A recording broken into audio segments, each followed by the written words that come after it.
Saudara-saudara saya ingin berpesan, carilah uang selagi masih ada kesempatan, jagalah kesehatanmu selagi masih ada waktu, dan pertahankanlah pekerjaanmu selagi majikan masih mempercayaimu.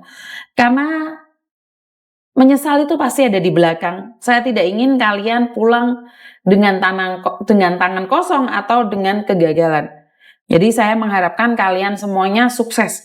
Ada telepon masuk, saya angkat sebentar. Halo? Halo? Jadi halo? Halo, Assalamualaikum. Waalaikumsalam. Hati-hati Mbak, Miss Yuni lagi live nih saat ini. Jangan pernah menyebut nama siapapun, termasuk namamu sendiri, karena saya tidak ingin setelah viral kalian minta take down. Kenapa sayang? Iya, Miss. Maaf ya, Miss. Aku mau tanya. Gini, aku ceritain dulu, Miss. Saudaraku itu tuh kabur, Miss, 3 minggu yang lalu. Dia baru kerja di sini tuh sekitar 11 bulan. Nah, Oke, terus? Nah, pertamanya itu dia tuh kerjanya tuh sama saudara. Jadi kayak aku sama bibi aku itu, jadi maaf ya Miss, aku agak grogi. Nggak apa-apa sayang, nggak apa-apa, pelan-pelan. Jadi bibi aku itu nikah sama orang sini Miss, tapi udah tua, udah umur 68 tahun. Nah, terus bibi aku kan punya suami orang sini, itu kan udah tua juga. Jadi dia tuh bawa ponakan yang dari Indonesia itu kerja untuk ngejaga uncle gitu, suaminya bibi aku. Jadi aku tuh ponakannya bibi, dan yang kabur ini ponakannya juga. Jadi kita tuh beda nenek gitu Miss. Terus? Masing-masing kita tuh beda nenek gitu. Kan masih saudara ya Miss ya. Nah, padahal bibi aku tuh udah baik Miss sama dia itu Miss, udah minjemin duit, udah apa, tapi dia tuh kabur Miss. Terus kaburnya katanya tuh, kata temennya itu kaburnya ke Makau gitu. Nah, saya mau tanya Miss, kalau kabur ke Makau itu ilegal apa enggak sih Miss? Kabur ke Makau ilegal apa enggak? Ya enggak dong, kan dia datang ke Makau sebagai turis. Lah kenapa sampai dia harus kabur ke Makau?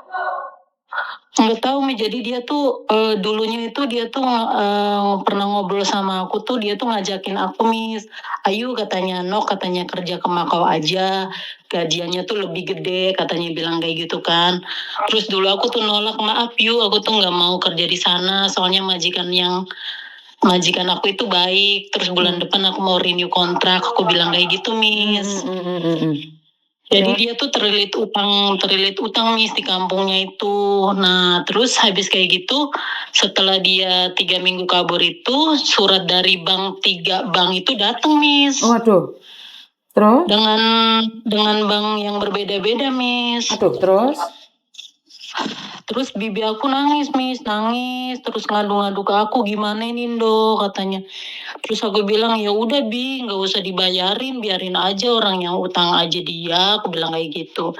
Yang penting kan bibi udah baik sama dia, aku bilang kayak gitu Miss. Oke, jadi bawa saudaranya malah kabur gitu ya sayangnya, boleh bilang gitu? Iya Miss, padahal itu bibi ini tuh baik Miss, orangnya tuh baik. Jadi jadi kayak jadi memperkerjakan saudaranya sendiri itu kayak nggak nganggap pembantu aja, orang bener-bener saudara kan ya Miss. Mau makan, mau tidur, mau kerja, mau enggak, yang penting kan ngejaga suaminya yang udah nggak bisa jalan. Terus dilaporin ke imigrasi nggak itu sama saudaramu? Sudah dilaporin ke imigrasi? Dan anehnya yang gitu, nah hari Sabtu itu kan biasanya hari Sabtu itu Sabtu itu dia minta izinnya mau libur katanya, tapi Mhm. tahu-taunya part-time gitu. Terus? Nah, di hari Sabtu itu, bibiku bilang, "Kamu mau kemana? Mau part-time?" katanya. "Kok bawa barang-barang? Ini kan ada barang-barang yang nggak kepake," katanya. Soalnya kan anaknya bibi aku kan selalu ngasih baju bekas buat dia gitu. Mhm. Jadi dia ngasih alasannya ke bibi aku tuh mau ini katanya mau ngasih barang-barang ini ke temen-temen katanya di hari Sabtu itu. Nah ditunggu-tunggu sampai malam terus bibi aku telepon aku, "Gimana ini Nok?" katanya, "Kok belum pulang-pulang aja dia?" katanya bilang kayak gitu.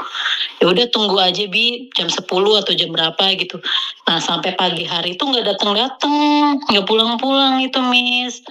Nah terus aku bilang, eh ya udah tunggu sampai sore gitu kan, mungkin ke temennya atau gimana gitu kan ya Miss. Mhm mhm. Nah habis kayak gitu ya udah udah hampir udah mau maghrib itu baru anaknya itu langsung langsung lapor polisi gitu, kehilangan itu pembantunya.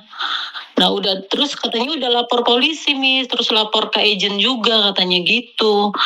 Nah terus si agennya itu ngomong gini Miss ke bibi aku katanya, "Iya," katanya, "pembantu kamu pernah kesini," katanya, "dia ngadu-ngadu," katanya, "ngadu-ngadunya katanya majikannya nggak baik," katanya, "nggak pernah apa sih kalau ngasih gaji," katanya, "nggak pernah apa sih nggak pernah on time gitu, nggak Mhm. pernah jadi selalu keliwat gitu, Mhm. Miss," gitu.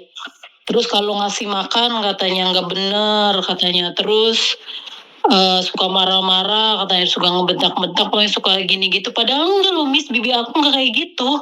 Orang ponakan sendiri, aku aja kalau setiap libur ke rumah bibi aku, ya selayaknya kita saudara lah Miss, kayak bibi sama ponakan aja gimana gitu Miss.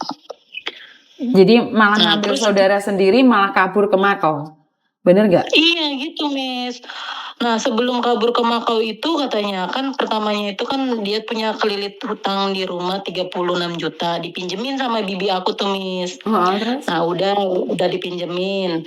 Nah 3 minggu kemudian katanya si anaknya ngomong si anaknya bibi aku tuh ke bibi aku katanya, Mhm. "Ma," katanya, "itu katanya si Anu katanya pinjem duit 20.000 dolar katanya." Mhm. "Lah buat apa?" katanya, "Kamu udah dikasih?" "Udah," katanya. Nah itu Miss permasalahannya kayak gitu mungkin. Jadi pinjem duit ke anaknya itu tanpa sepengetahuan bibi aku. Masih Kan utang bibi bank aku Hong kan Kong nanya, juga? Masih utang bank Hong Kong juga? iya, terus abis setelah kabur itu surat bank Hong Kong yang beda-beda itu datang Miss, tiga-tiganya Miss. Yang setoran pertama itu 2.700. Mhm. Nah, yang setoran bank kedua 1.700 juga. Nah, yang ketiga itu 1.600. Mhm. Jadi padahal bibi aku baik loh Miss. Jadi setiap pagi itu kalau sarapan sama Akong gitu, kalau pagi dikasih Mhm. dia 100 dolar buat sarapannya dia sendiri gitu. Barangkali pengen makan yang lain gitu. Pokoknya super baik. Sampai sekarang bibi aku nangis. Jadi ngebilang aku tuh salah apa, katanya dosa apa, kurang baik apa aku, katanya bilang kayak gitu kan. Terus aku bilang ya udah sabar aja Bi. Sampai sekarang ya sampai orang saking sampai marahnya itu kok teganya gitu saudara sendiri sampai segitunya gitu. Dan dia kabur ke Makau itu bekerja seperti apa? Gajinya berapa? Kenapa dia tega ninggalin utang? Padahal kalau utang yang ditinggalkan ke Makau, posisinya kan ntar ditagihnya tetap di kampung. Bener nggak? Dia kan pakai alamat kampung. Sementara, Iya. sementara mm, saudaramu itu, bibimu itu kan sudah ngasih surat ke imigrasi bisa dikirimkan ke tempat banknya. Jadi tempat banknya nggak akan ngejar dia lagi. Banknya itu akan ngejar itu saudaramu yang ada di Indonesia. Kan aneh toh? mm, Dibantu untuk cari pekerjaan di luar negeri, baru bekerja 11 bulan malah punya utang kan? Memang serba salah untuk mempekerjakan saudara sendiri ya. Iya, Miss. Tapi tadi sebelum diambil bibi aku, dia kerja sama orang lain, Miss. 4 bulan gitu, Miss. 4 bulan dia tuh kerja sama orang lain, Miss. Terus dia punya masalah sama majikannya. Terus katanya dia tuh nangis-nangis sama bibi aku, katanya. suruh apa sih, suruh Ngejeng. minta pekerjaan sama bibi aku, terus bibi aku tuh ngomong sama anaknya. Nah, barulah diambil itu, Miss. Iya, maksudnya kerja di Mako sebagai apa? Dengan gaji tinggi.